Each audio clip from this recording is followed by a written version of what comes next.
পাকিস্তান জিন্দাবাদ, ভারতবর্ষ মুর্দাবাদ। পাকিস্তানেও সুনাম করে আছে পাকিস্তান জিন্দাবাদ, ভারতীয় সৈন্যদের বলছে মুর্দাবাদ, ভারত মুর্দাবাদ।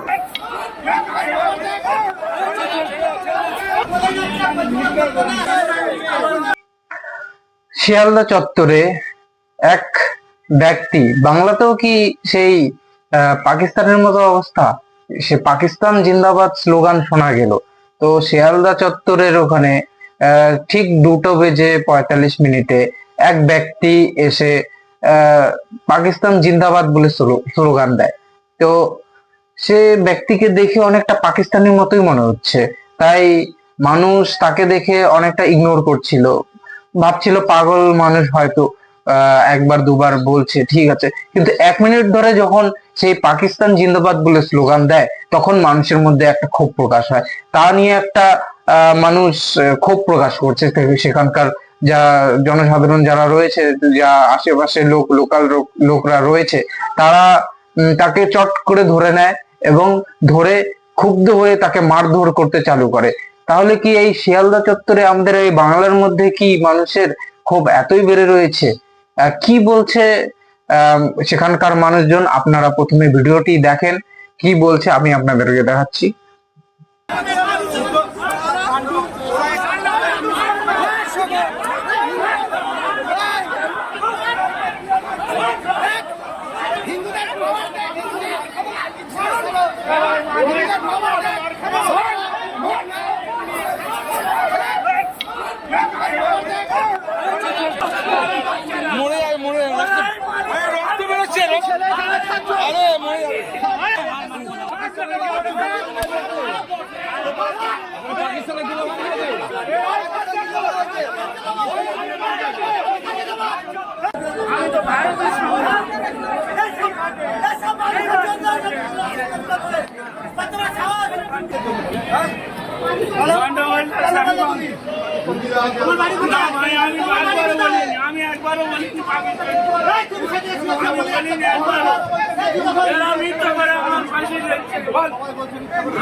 ক্যামেরার সামনে দাঁড়িয়ে কন্টিনিউয়াসলি ভারতের বদনাম করে যাচ্ছিল, সমানে বলে যাচ্ছিল এটা ভারতের একটা চক্রান্ত, ভারত ইচ্ছা করে করছে, পাকিস্তানের কোনো হাত নেই, পাকিস্তান বেচারা নিরীহ একজন।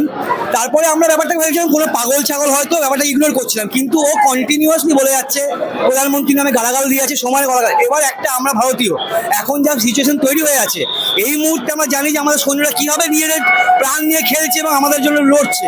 তারপরে কন্টিনিউয়াসলি পাকিস্তানেও সুনাম করে আছে পাকিস্তান জিন্দাবাদ, ভারতীয় সৈন্যদের বলছে মুর্দাবাদ, ভারত মুর্দাবাদ। সেখানে আমরা কি করে থাকতে পারি? আমাদের এখানে সবাই ভারতীয় এবং আমরা সবাই তার একটা আমরা প্রতিকার করেছি, একটা প্রতিবাদ করেছি এবং আমরা বুঝিয়েছি এটা যেটা ভারতবর্ষ, এখানে থাকতে গেলে ভারতের হয়ে থাকতে হবে। নিজের চোখে শুনে আমি নিজের কানে শুনেছি এবং আমি প্রথম থেকে ইগনোর করেছিলাম, আমি প্রথম থেকে ইগনোর করেছিলাম। লোডিং করা রয়েছে, ক্যামেরাতেও দেখতে পারেন। 1 মিনিট আমি এখানে কতজন দেখেছেন? প্রায় এখানে প্রায় সবাই দেখেছে। প্রথমে আমরা কিচ্ছু বলিনি, ওখানে আমরা ভেবেছিলাম পাগল, হয়তো পাগল, ছেড়ে দিয়েছিলাম। ওইখানে একটা ক্যামেরা আছে, ঠিক আছে, দাঁড়িয়ে ভারতবর্ষের নামে খুব, মোদির নামে, আমাদের সেনা নামে খুব উল্টো পাল্টা কথা বলেই যাচ্ছে। পাকিস্তান জিন্দাবাদ, ভারতবর্ষ মুর্দাবাদ। কেন বলবে এটা? পাকিস্তান মতনই লাগছে, পুরো পাকিস্তানই বলুক। তাহলে কি বাংলাতেও এবার আশঙ্কা করছেন কিছু হতে পারে?